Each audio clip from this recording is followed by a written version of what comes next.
এই এই কি হলো তোমার? এই কথা বলছো না কেন?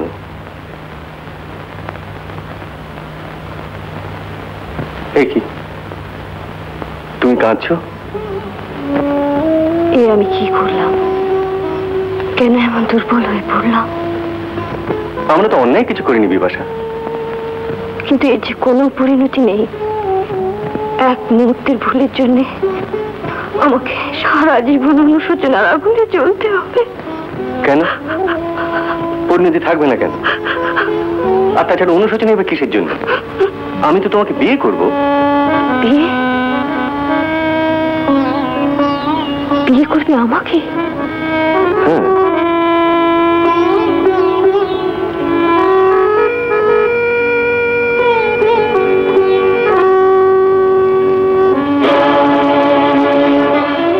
দেখেছ সিঁদুর?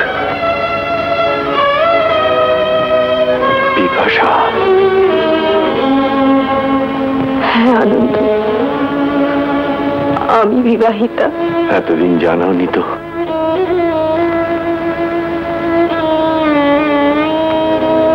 এ বিয়ে যে কর্ম করে বলার নয়, বড় লজ্জা, গোপন করে রাখার মতো লজ্জা।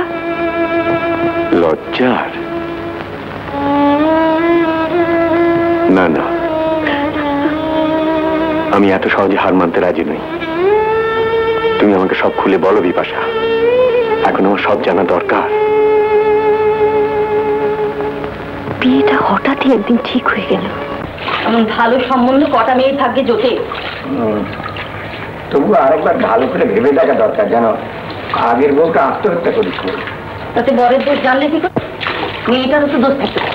এই যে তোমার সংসারে এসে পর্যন্ত আমার রোজ একবার করে আত্মহত্যা করতে ইচ্ছে করে, আর তাই যদি করি তা যদি কি তোমার দোষ হবে? এরপর সারাটা জীবন জ্বলে পুড়ে একবার খাক হয়ে যাবে। আমরা ছাড়া তো সাত খুলে কেউ নেই যে দেখবে। যা তা সব পায়ে ফেলে কপাল চাপড়াটা মনে থাকে জানো। আরে এই বর পক্ষ তো সামনে 7ই দিন ঠিক করতে চায়, তুই কি বলিস? আমি কি বলবো? তোমরা যা ভালো বোঝো তাই করো।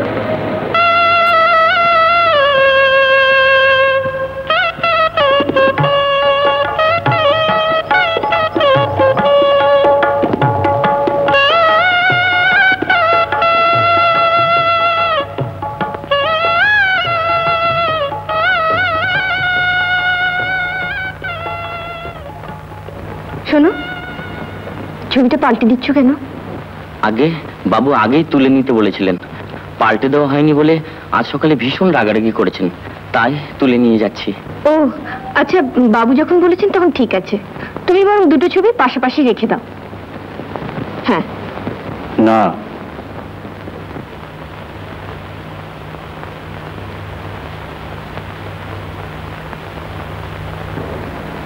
ওই ছবিটা নিয়ে বাইরে যা। আচ্ছা। আমার হুকুমের উপরে কেউ হুকুম জারি করলে আমি তা বরদাস্ত করি না বিপাশা। মধুকে আমি শুধু ছবিটা খুলে নিয়ে যেতে বলিনি, ওটা আমি পুড়িয়ে ফেলতে বলেছি। কেন? আত্মহত্যা করে অমলা আমার মুখ পুড়িয়েছে, তাই তার কোনো স্মৃতি এ বাড়িতে থাকবে না। তাই তো মাস কাটতেও দিইনি। অমলাকে মুছে ফেলার জন্যে আবার বিয়ে করে তোমাকে এনেছি। হঠাৎ অকারণে তো কেউ আত্মহত্যা করে না। অমলার খুব জ্বালা ছিল বোধহয় আমাকে নিয়ে, কারণ বউয়ের আঁচলের তলায় বাস করবে এরকম পুরুষ তো অতিশয় নয়। আমি চাই না তুমি আমার কোনো কাজে নাক গলাও। আমি শুধু জমিদারি করতে থাকবো, আর তোমার কাজ হবে তা ওড়ানো। হ্যাঁ, যত খুশি কেনাকাটা করো, যেখানে খুশি বেড়াতে যাও, ওড়াও, শুধু উড়িয়ে যাও। কোনদিন তোমার টাকার অভাব হবে না।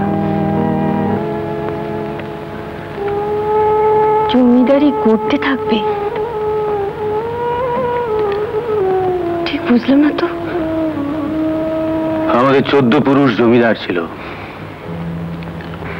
বাহারপুরের জমিদারের দাপটে তখন বাঘে গরুতে এক ঘাটে জল খেত। কিন্তু দেশ স্বাধীন হবার পর সরকার হঠাৎ একদিন আইন করে আমাদের সবকিছু কেড়ে নিলে। তার শোকে আমার বাবা মারা গেলেন। আমার বয়স তখন 7। সেই দিন আমি প্রতীক্ষা করেছিলাম, এরকম আইনের জোরে সরকার আমাদের সবকিছু কেড়ে নিয়েছে, ঠিক সেই রকম নানা আইনের জোরে সরকারের চোখের সামনে সরকারের টাকাতে আমি একের পর এক জমিদারি তৈরি করে যাব। কিরকম?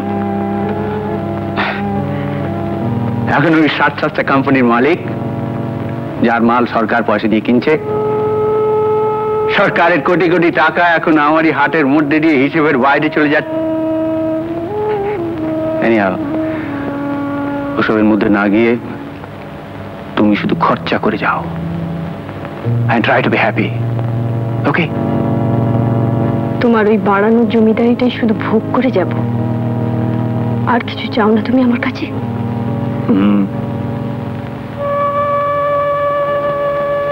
চাই একজন উত্তরাধিকারী। ভবিষ্যতে আমার এই বিরাট জমিদারি কে ভোগ করবে বিপাশা? কে ভোগ করবে?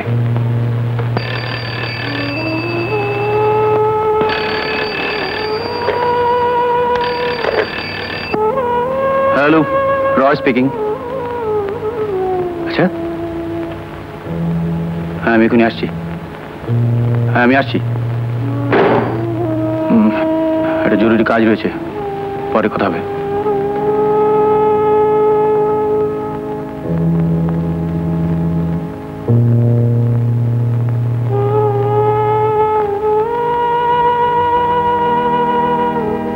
ফুলসজ্জের রাত থেকেই তো প্রতিটি রাত তোমার কেটেছে বাইরের জরুরি কাজে। আমার কাছ থেকে উত্তরাধিকারী আশা করো কিভাবে? Quite intelligent question. আজ রাতে তাড়াতাড়ি ফেরার চেষ্টা করবো। আমার কিন্তু মদের গন্ধ সহ্য হয় না। সেটা তো এই কদিনই বুঝতে পেরেছি। আজ থেকে একটু সহ্য করার চেষ্টা করো।